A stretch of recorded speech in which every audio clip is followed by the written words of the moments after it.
माए का बन के सहारा करने जगत उजियारा। श्याम जी आ गए हैं, श्याम जी आ गए हैं। दीन दुखी और निर्धन ने है जब जब इसको पुकारा। श्याम जी आ गए हैं, श्याम जी आ गए हैं।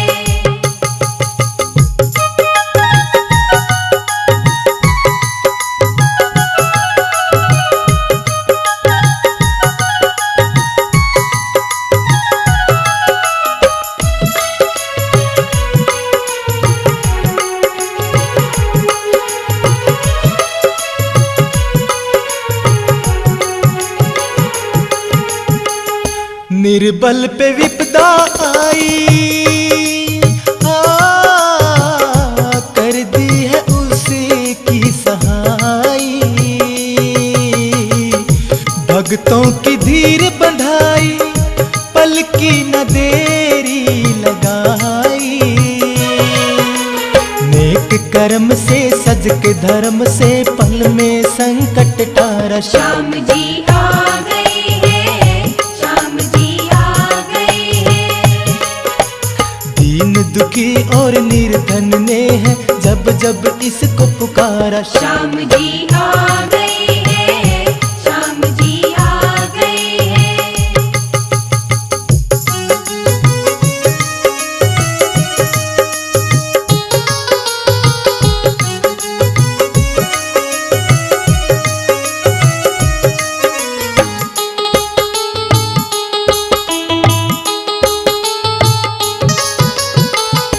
जैसी हो जिसकी भावना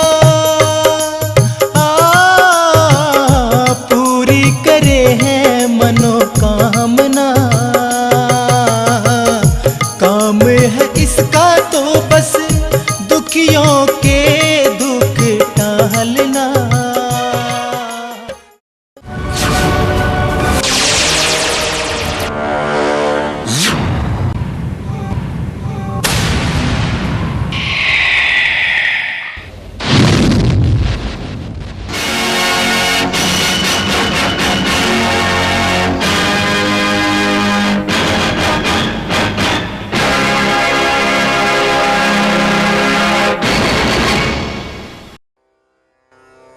मैं माँ हूँ, धरती माँ। मैंने अपनी उत्पत्ति के बाद से अपनी धरा पर कई बदलते युगों व उन युगों में अवतरित हुए अवतारों को देखा है। जब जब इस पृथ्वी पर पाप, अत्याचार व अधर्म बढ़ा है, तब तब किसी न किसी महान आत्मा ने निर्दोष प्राणियों की रक्षा व जग कल्याण के लिए अवतार लिया है। आज मैं आपको जिस अवतार की कथा सुनाने जा रही हूँ, उसके बलिदान, समर्पण, त्याग व शक्ति के आगे बड़े बड़े योद्धा नतमस्तक हुए और आज वो समस्त संसार के लिए पूजनीय हैं।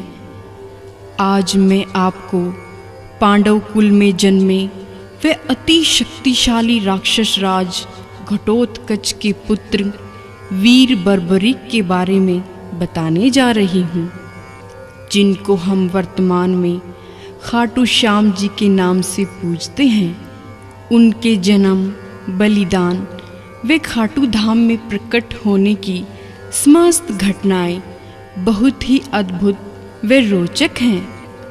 अब सोचने का विषय ये है कि पांडव कुल और राक्षस प्रजाति का क्या संबंध, परंतु सत्य यही है।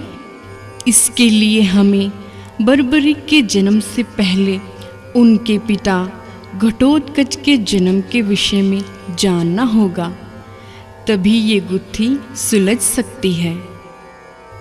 बात उस समय की है जब पांचों पांडव माता कुंती के साथ लाक्षागृह के जलाए जाने के पश्चात कुछ समय के लिए राजपाट छोड़कर ब्राह्मणों के वेश में निर्वासितों का जीवन व्यतीत कर रहे थे।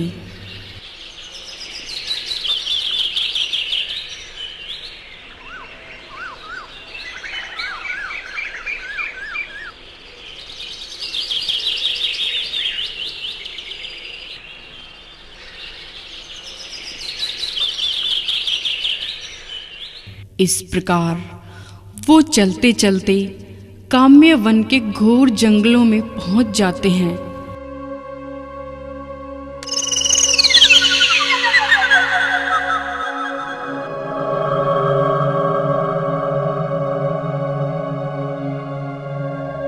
और वहीं विश्राम करने हेतु अपना पड़ाव डालते हैं। उसी काम्य वन में बहुत शक्तिशाली नरभक्षी राक्षस हिडिंब व उसकी बहन हिडिंबा रहते थे। हिडिंब राक्षस को मानव मांस बहुत प्रिय था और उसे बहुत दूर से ही मानव की सुगंध आ जाती थी।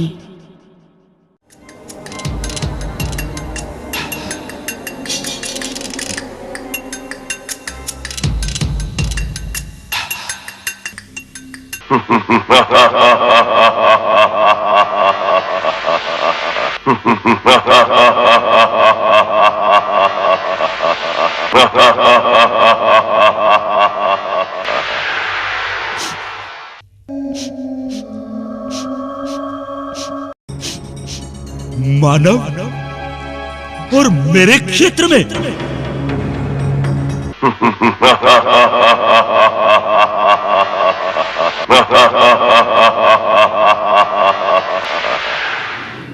बहुत दिन हो गए किसी मनुष्य का मांस खाए, उसका रक्त पिए।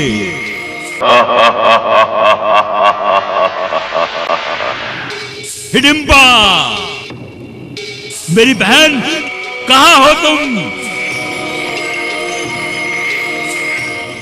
हिडिंबा, हिडिंबा, हमारे सामने उपस्थित हो, उपस्थित हो हिडिंबा।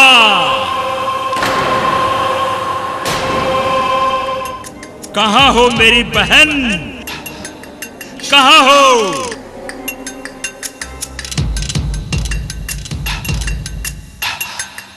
उपस्थित हो हिडिंबा, उपस्थित हो।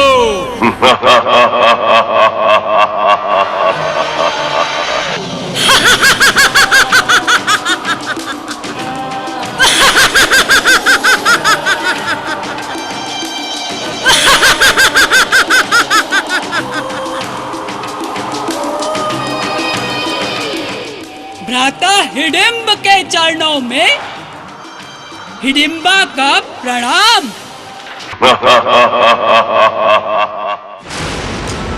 प्रणाम।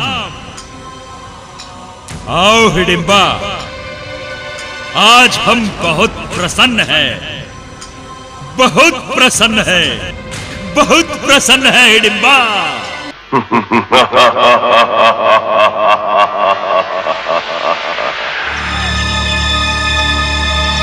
भ्राताश्री, क्या मैं आपकी प्रसन्नता का कारण जान सकती हूँ? मनुष्य, मनुष्य मेरी बहन, मनुष्य। मनुष्य?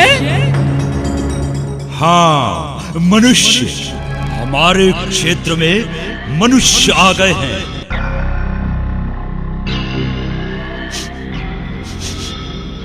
हमें उनकी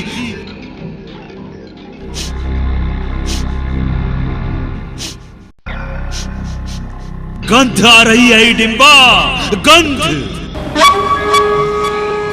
एक अरसा बीत गया, हमें मानव मांस खाए, उनका रक्त पिए।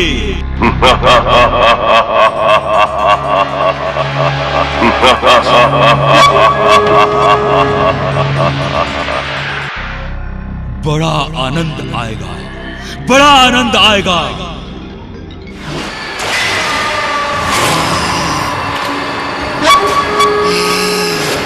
अतः हिडिंबा, तुम जाओ और सभी मानवों को जीवित ही उठाकर यहां ले आओ। हम उन्हें जीवित ही निगल जाएंगे।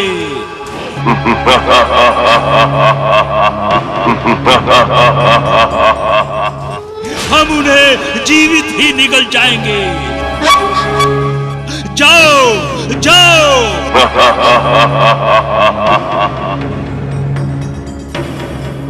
जैसी आपकी आज्ञा भ्राता हिडिंब। आपकी ये बहन हिडिंबा उन मनुष्यों को अभी ढूंढकर आपके सामने प्रस्तुत करती है।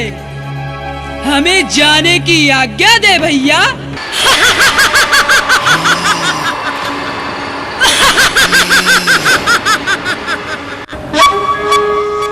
जाओ, आज्ञा है।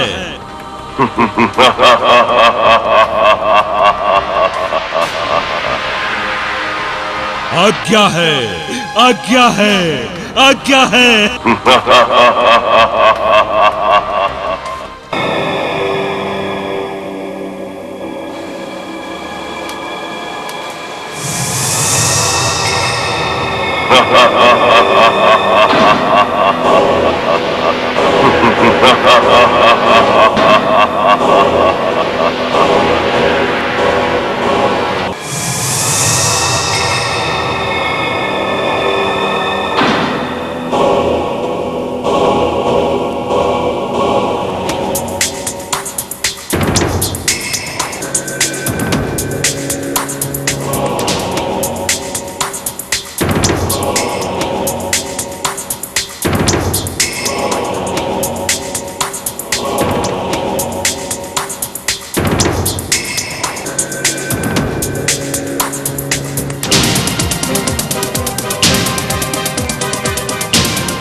क्या बलशाली सुंदर पुरुष है।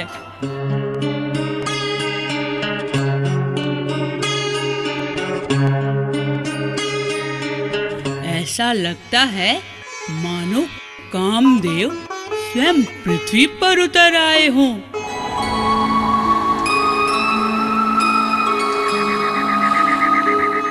मैं तो इसको देखकर सुध बुध भूल रही हूँ। मेरा मन इस वीर पुरुष के प्रति आसक्त होता जा रहा है।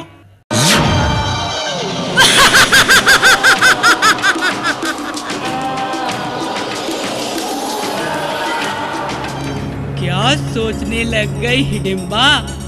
क्या तुम ये भी भूल गई कि तुम किस कार्य हेतु यहाँ आई हो? हाँ, मुझे अच्छी तरह ज्ञात है, लेकिन मैं वो कार्य नहीं करूंगी।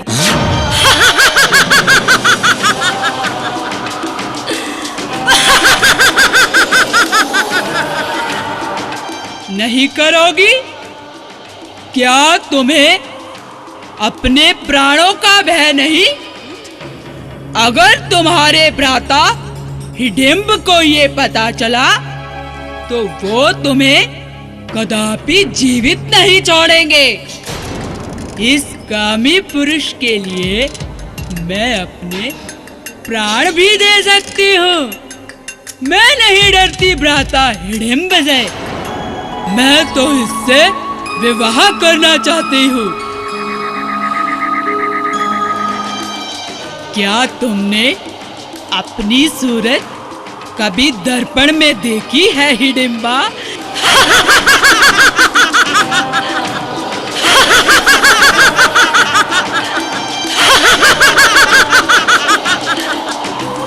नहीं ना?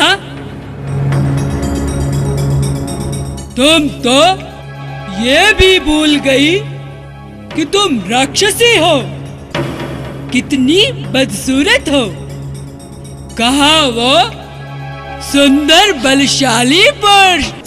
हैं?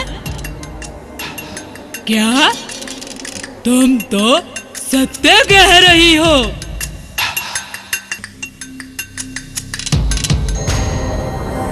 हाँ हिडिंबा, अगर तुम इस रूप में इस मानव के सामने गई तो विवाह करना तो दूर, ये तो तुमसे डर कर ही भाग जाएगा।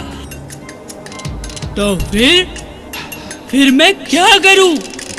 मैं इसके बिना जीवित नहीं रह सकती। इसका तो एक ही उपाय है हिडिंबा, तुम इस मानव को सुंदर स्त्री का भेष धारण कर अपने प्रेम जाल में फंसाओ। सुंदर स्त्री का भेष? हाँ हिडिंबा, तुम्हारे अंदर इतनी शक्ति है कि तुम अपने शरीर को किसी भी रूप में प्रवर्तित कर सकती हो।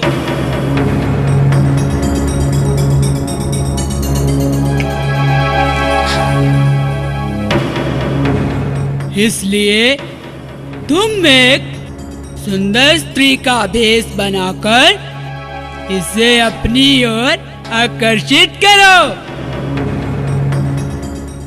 तुम्हारा कहना सत्य है। अब तो यही एकमात्र उपाय है। मैं एक सुंदर स्त्री का भेष धारण करती हूँ और इस मानव को कभी अपना असली रूप नहीं दिखाऊंगी।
दिल पिया तुझको पुकारे।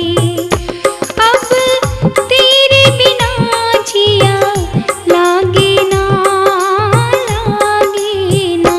कैसे खिल उठे फूल देखो सारे, मेरा दिल पिया तुझको पुकारे। अब तेरे बिना जिया लागे ना, लागे ना। कैसे खिल उठे फूल देखो सारे।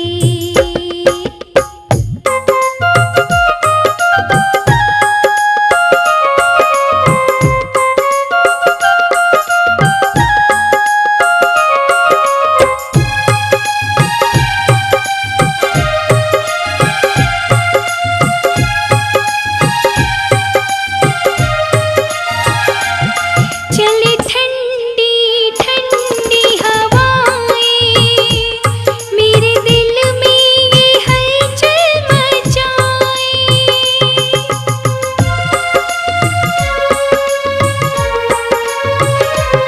चले ठंडी ठंडी हवाएं, मेरे दिल में ये हलचल मचाए। ये रंग बिरंगे नज़ारे खुशियों का संदेशा है लाए। देते प्यार का एहसास, आज दिन है कोई खास। दिल फिर भी कहीं ये लागे ना, लागे ना। कैसे खिल उठे फूल देखो सारे, मेरा दिल पिया तुझको पुकारे। अब तेरे बिना जिया लागे ना, लागे ना। कैसे खिल उठे फूल देखो सारे।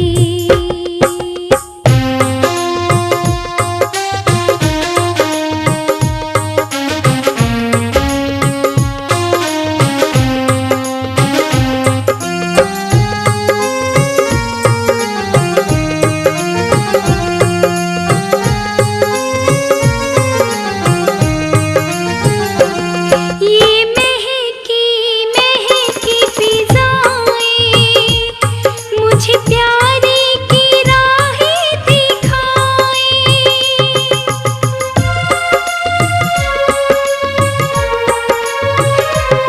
ये महकी महकी फिजाएं मुझे प्यारे की राहें दिखाएं। हुआ मौसम बेईमान सा, मेरे तन में अगन ये लगाए। घटाओं ने खोला ये राज, आती है मुझको अब लाज। पर घूंघट अब मैं ओढ़ूं ना, ओढ़ूं ना। कैसे खिल उठे फूल देखो सारे, मेरा दिल पिया तुझको पुकारे। अब तेरे बिना जिया लागे ना, लागे ना। कैसे खिल उठे फूल देखो सारे।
हे सुंदरी, ठहरो, तनिक ठहरो सुंदरी।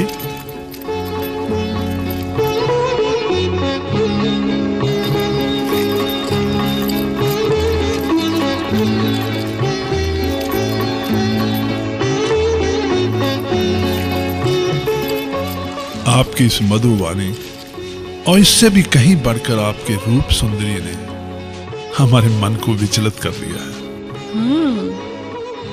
कृपया आप हमें अपना परिचय दीजिए। मैं अपना परिचय देने से पहले आपका परिचय जानना चाहूंगी कुमार। मैं पांडुपुत्र भीमसेन हूं और आपके रूप सौंदर्य पे इतना मंत्रमुग्ध हूं। और मैं आपसे विवाह करना चाहता हूं। बिना हमसे हमारा परिचय पूछे ही? तुम्हारे इस रूप सौंदर्य को देखकर तो स्वर्ग की अप्सराएं भी लज्जित हो जाए। हाँ। और मेरे विचार से आप जैसी सुंदर नारी का सुंदरता ही एकमात्र परिचय होना चाहिए। नहीं राजकुमार, सुंदरता तो इस तन का मात्र बाहरी आवरण होता है।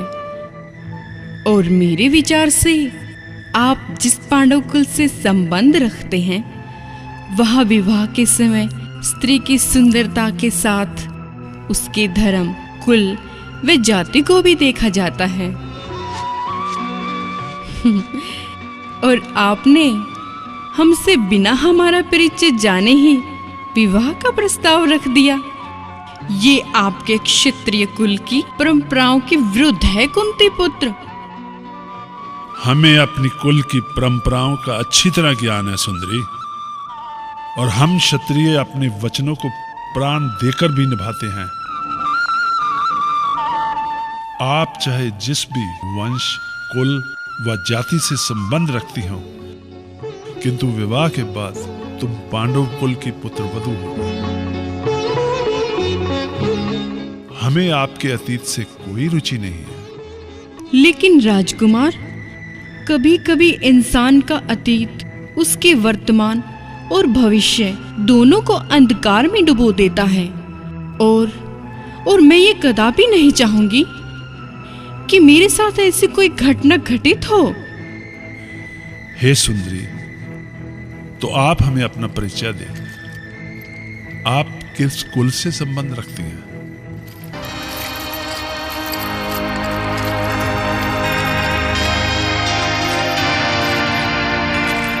हे राजकुमार, मेरा संबंध राक्षस कुल से है। क्या? हाँ, राक्षस कुल से। और मेरा नाम हिडिंबा है। और इस समय मैं आपके सामने अपना भेष बदलकर उपस्थित हुई हूँ। क्या? हाँ, इस काम्य वन व हिडिंब देश के क्षेत्र में मेरे बड़े भाई राक्षस राज हिडिंब का अधिकार है। वह बड़ा ही शक्तिशाली, नरभक्षी व क्रूर राक्षस है। इस क्षेत्र में बहुत दूर दूर तक उनका आतंक है। उनके भय से कोई भी मनुष्य इस जंगल से नहीं गुजरता। और जो कोई मनुष्य अनजाने में या रास्ता भटक कर इस जंगल में प्रवेश कर जाता है, तो मेरा भाई हिडिंब बड़ी ही क्रूरता से उसे मारकर खा जाता है, क्योंकि उसे मानव मांस बहुत पसंद है। ऐसे दुष्ट, अधर्मी और पापी को तुम अपना भाई कहती हो? ऐसे नीच का तो तुमने स्वयं ही गला दबा देना चाहिए। मैं ऐसा नहीं कर सकती राजकुमार। परंतु क्यों? क्योंकि एक तो भ्राता हिडिंब कोई साधारण राक्षस नहीं, वह बहुत ही शक्तिशाली व मायावी है। और दूसरे, वो मेरे बड़े भाई हैं। और यही नहीं राजकुमार, उन्होंने मुझे ये आदेश दिया था कि मैं आपको पकड़कर उनके सामने प्रस्तुत करूं, ताकि वो आपको खाकर अपनी भूख शांत कर सकें। तो आपको अपने भ्राता की आज्ञा का पालन करना चाहिए हिडिंबा। नहीं नहीं,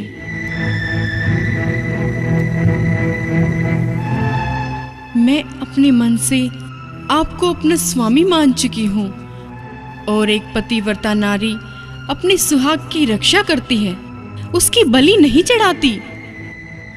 अतः आप यथाशीघ्र मेरे साथ चलिए, मैं आपको किसी गुप्त स्थान पर लेकर चलती हूँ, क्योंकि मेरे भ्राता हिडिंब किसी भी क्षण यहाँ आ सकते हैं और वो आपको जीवित नहीं छोड़ेंगे।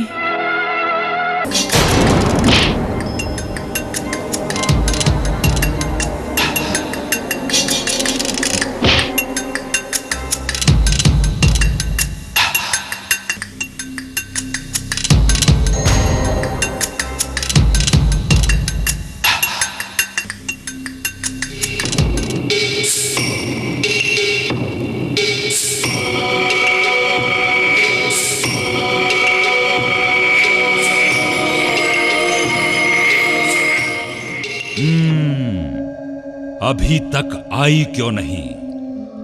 लगता है मुझे ही जाना पड़ेगा।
हिडिंबा, तुम्हें शायद कुंती पुत्र भीमसेन की शक्ति का पता नहीं। बड़े बड़े योद्धाओं में इतना साहस नहीं कि वो मेरी गदा के एक प्रहार का सामना कर सके।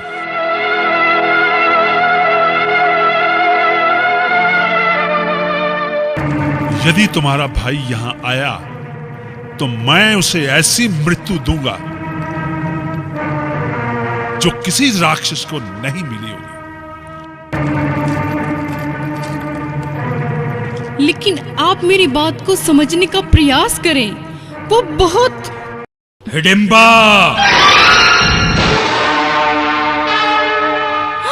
हाँ भैया,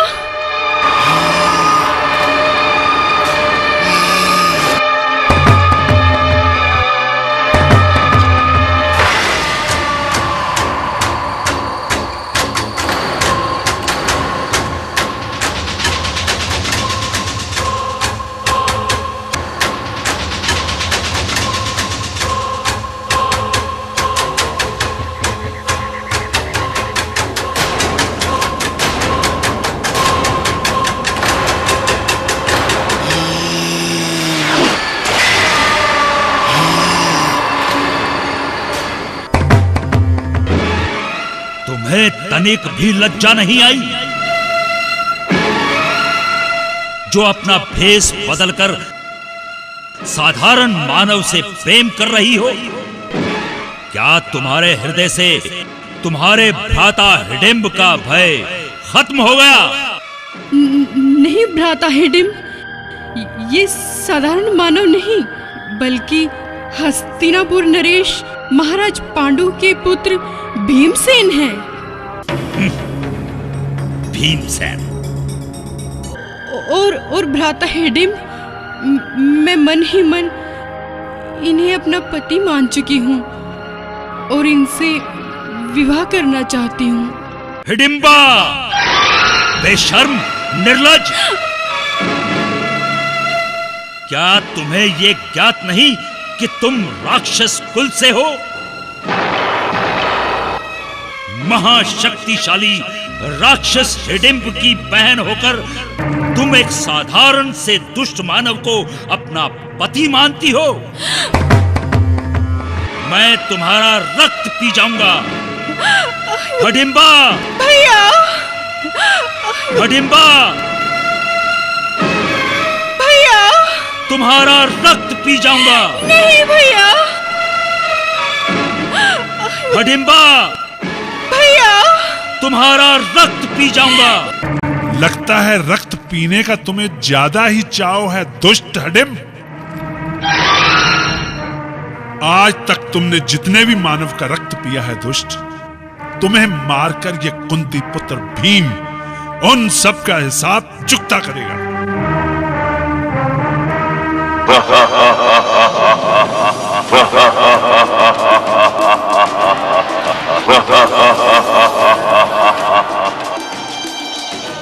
साधारण सा मानव राक्षस राज हिडिंब को चुनौती देता है।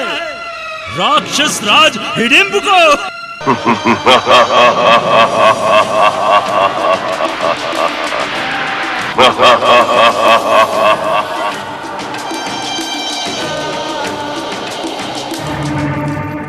हिडिंबा को तो मैं बाद में देखूंगा।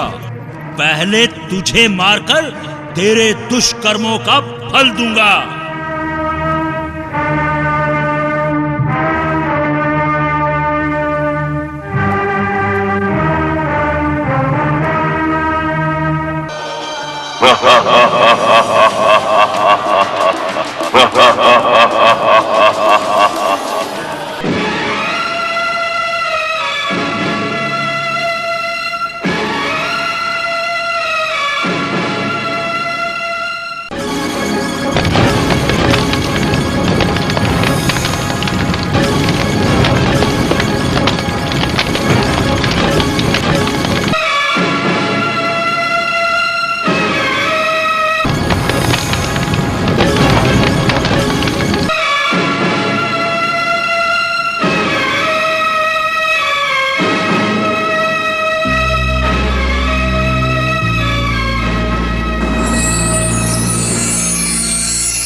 हिडिंबा! हिडिंबा!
हिडिंबा!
हिडिंबा!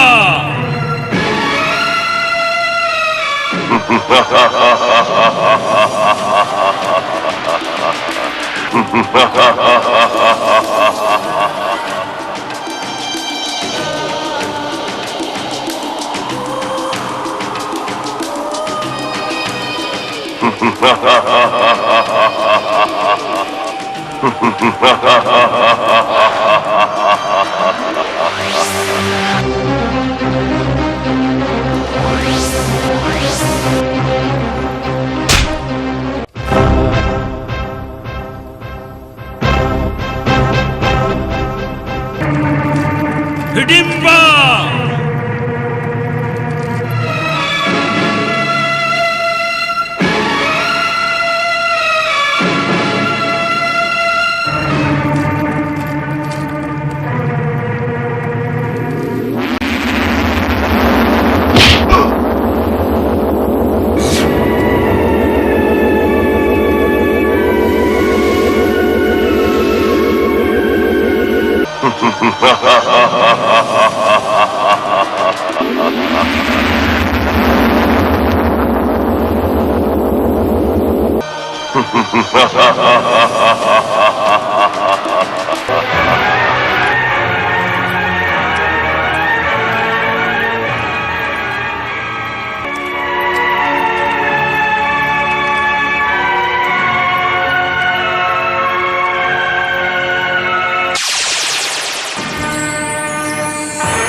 हिडिंबा!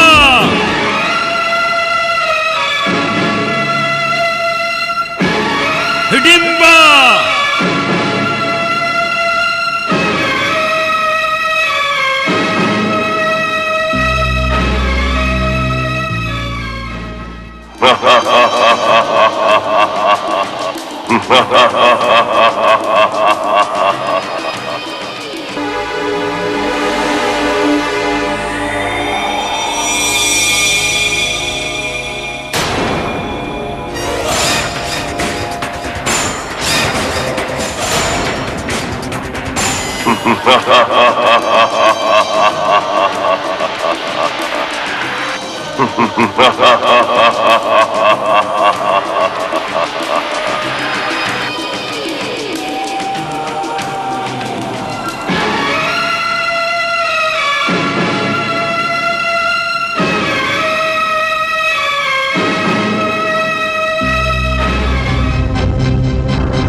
इस दुष्ट को इसके पापों का दंड मिल गया।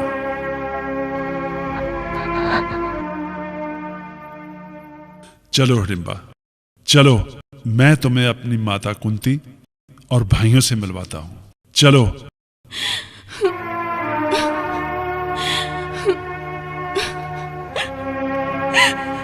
हिडिंबा, क्या हुआ? क्या हुआ हिडिंबा?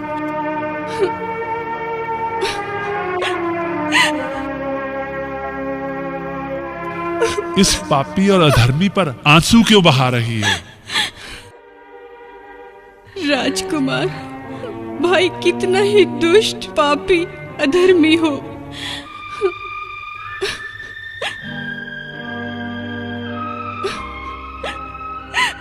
लेकिन उसकी मृत्यु पर दुख तो होता ही है। भ्राता हिडिंब को मैंने बहुत समझाया था, लेकिन इन्होंने अधर्म के मार्ग को नहीं त्यागा, जिसका परिणाम आज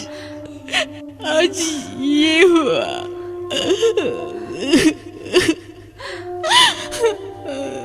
धैर्य रखो हिडिंबा। इस संसार में जो भी अच्छा या बुरा होता है, वो उस परम पिता परमात्मा की इच्छा से होता है। हम तो मात्र उनके इशारों पर चलने वाली कहानी के पात्र हैं, केवल पात्र। आपका कथन सत्य है राजकुमार।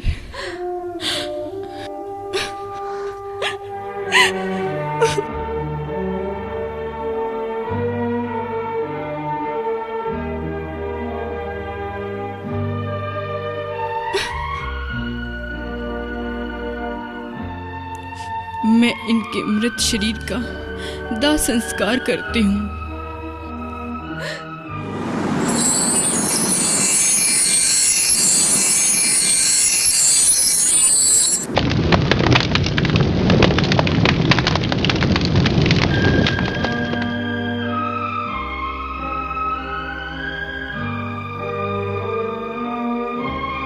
चलो हिडिंबा।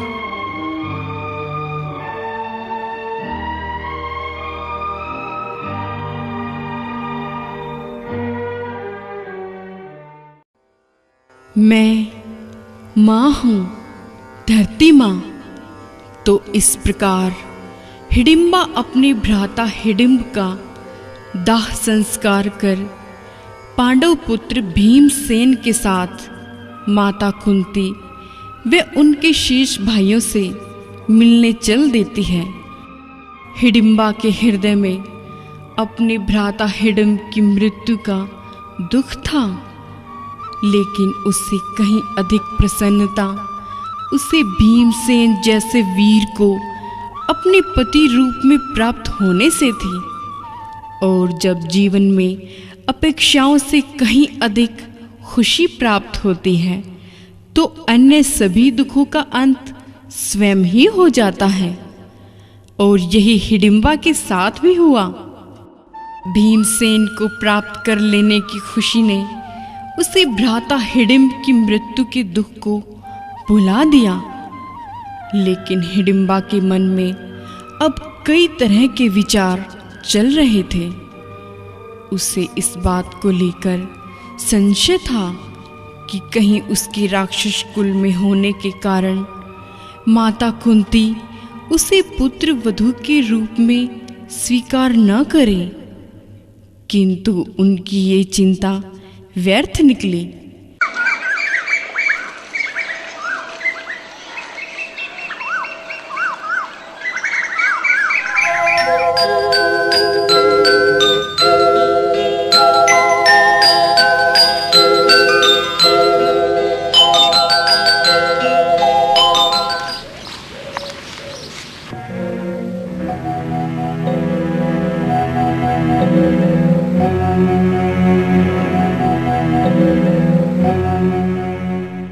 जब भीमसेन ने हिडिंबा का परिचय माता कुंती वे भाइयों को दिया तथा अपने साथ घटित सारी घटना का व्याख्यान किया और हिडिंबा के साथ अपने विवाह की इच्छा माता कुंती को बतलाई तो वो बहुत प्रसन्न हुए।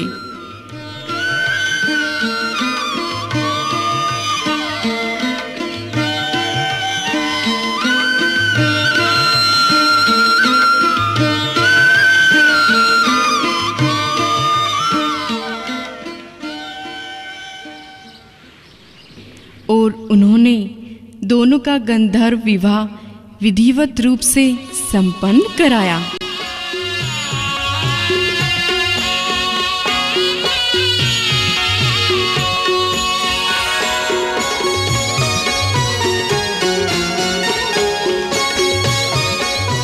प्रणाम माता।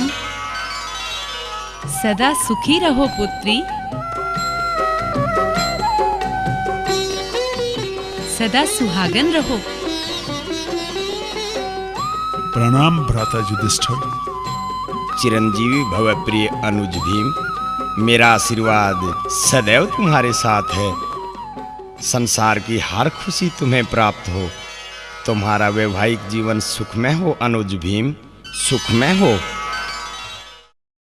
माता, आज मेरा जीवन धन्य हुआ जो आपने मुझ राक्षस कुल में पैदा हुई स्त्री को स्वीकार किया, जिससे मुझे पांडव कुल की पुत्र वधू बनने का सौभाग्य प्राप्त हुआ।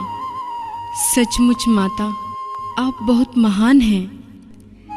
नहीं पुत्री, महान तो तुम हो जो राक्षस कुल में पैदा होकर भी इतनी संस्कारी हो। तुम जैसी सुंदर, सुशील व गुणी पुत्र वधू पाकर तो मेरा जीवन धन्य हो गया। और भैया भीम, आपका?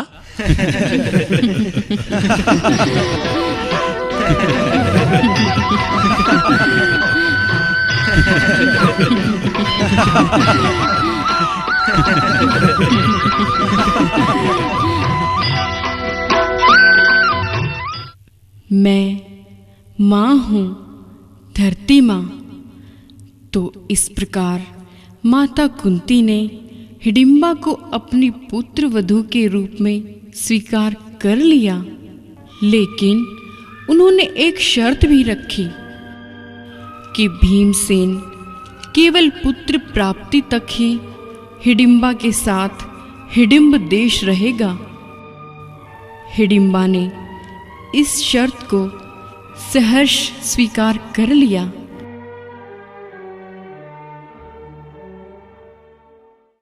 तथा सभी से आज्ञा लेकर हिडिंबा भीमसेन को अपने साथ आकाश मार्ग से हिडिंब देश ले गई।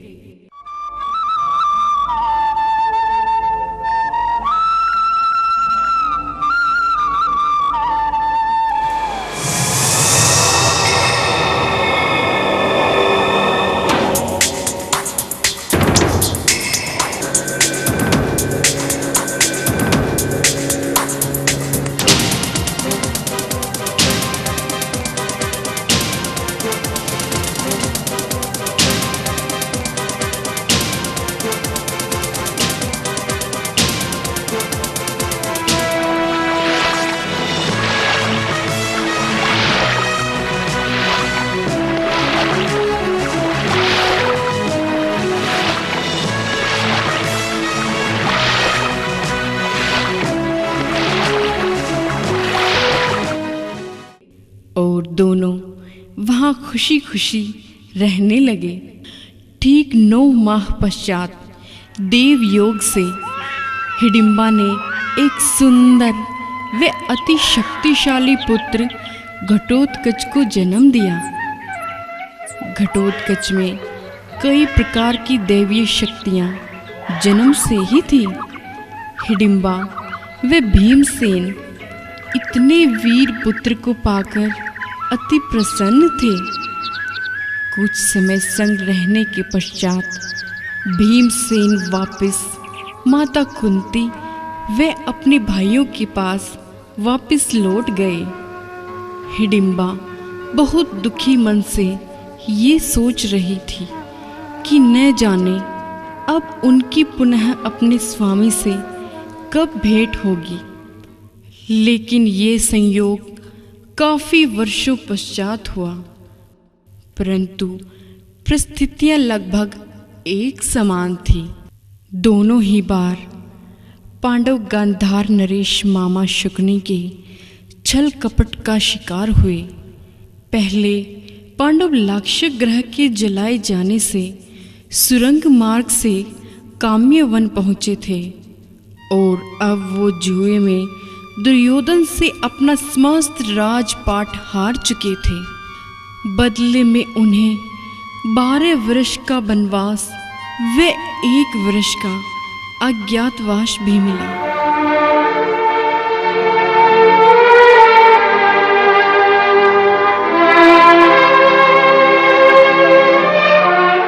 परंतु इस बार माता कुंती उनके संग नहीं थी, बल्कि द्रौपदी यानी पांचाली उनके साथ थी।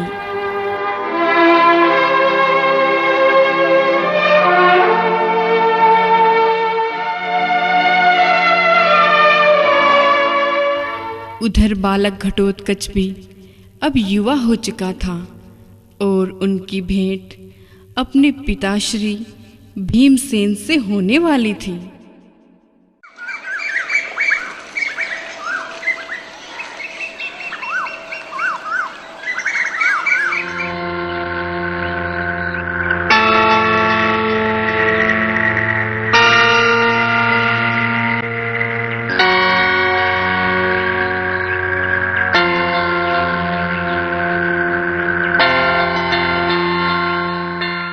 पिताश्री, हस्तिनापुर के महाराज ब्राह्मणों का कितना सम्मान करते हैं। हाँ भैया, देखो ना हमारी कितनी सेवा की और कितने ही तरह के पकवान खिलाकर हमें ढेर सारी दान दक्षिणा दी। क्यों पिताश्री, आप कुछ बोल क्यों नहीं रहे?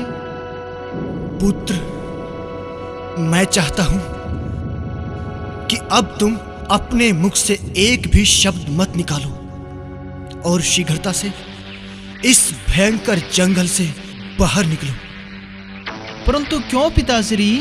क्योंकि पुत्र, इस जंगल में असंख्य शक्तिशाली मायावी राक्षस रहते हैं। अगर किसी ने हमारी आवाज सुन ली तो हम सब मारे जाएंगे, इसीलिए चुपचाप चलो। जी पिताश्री।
ठहरो।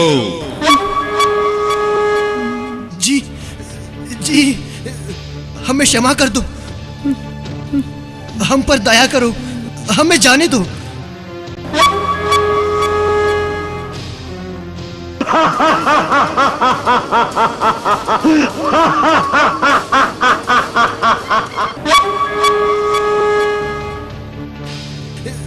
हमें क्षमा कर दो, हम पर दया करो, हमें जाने दो। तुम चारों में से कोई एक हमारे साथ चलो।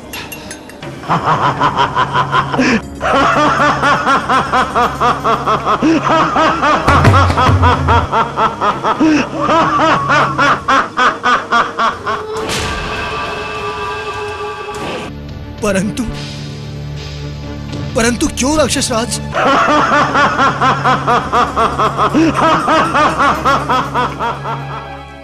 क्यों? मेरी माता यहां समीप ही तपस्या कर रही है और उन्हें देवी को प्रसन्न करने के लिए एक इंसान की बलि देनी है। इसलिए तुम में से कोई एक हमारे साथ चलो।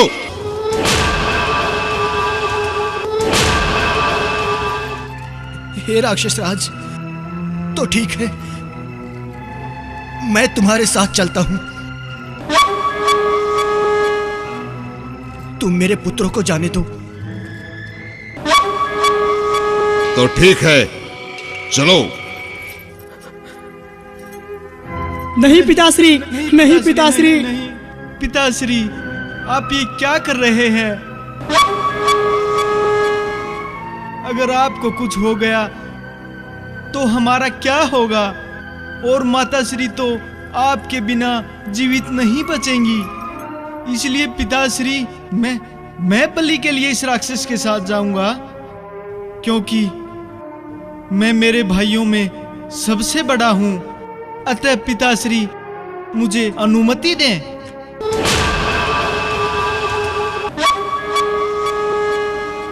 नहीं नहीं पुत्र, नहीं, तुम ऐसा नहीं कर सकते।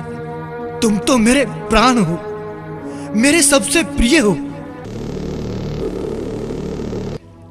अगर तुम चले गए तो मैं क्षण भर भी जीवित नहीं रहूंगा। नहीं रहूंगा पुत्र, नहीं रहूंगा पुत्र। तुम नहीं जा सकते पुत्र, नहीं, तुम ऐसा नहीं कर सकते। तो ठीक है पिताश्री, मुझे जाने की आज्ञा प्रदान करें।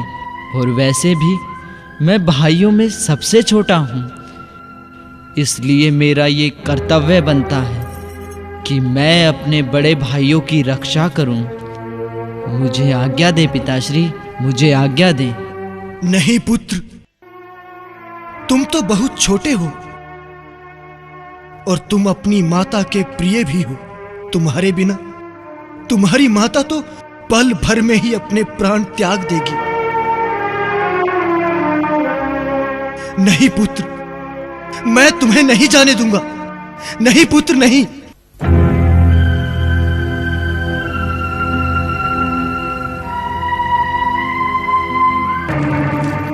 हे ब्राह्मणों, तुम शीघ्र निर्णय करो कि कौन मेरे साथ चलेगा, वरना तुम सभी मारे जाओगे। हे राक्षस राज, निर्णय हो गया है। बड़ा पुत्र पिताश्री का प्यारा होता है और छोटा पुत्र माताश्री का।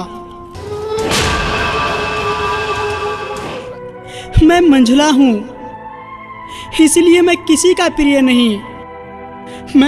मैं आपके साथ चलता हूं। ठहरो।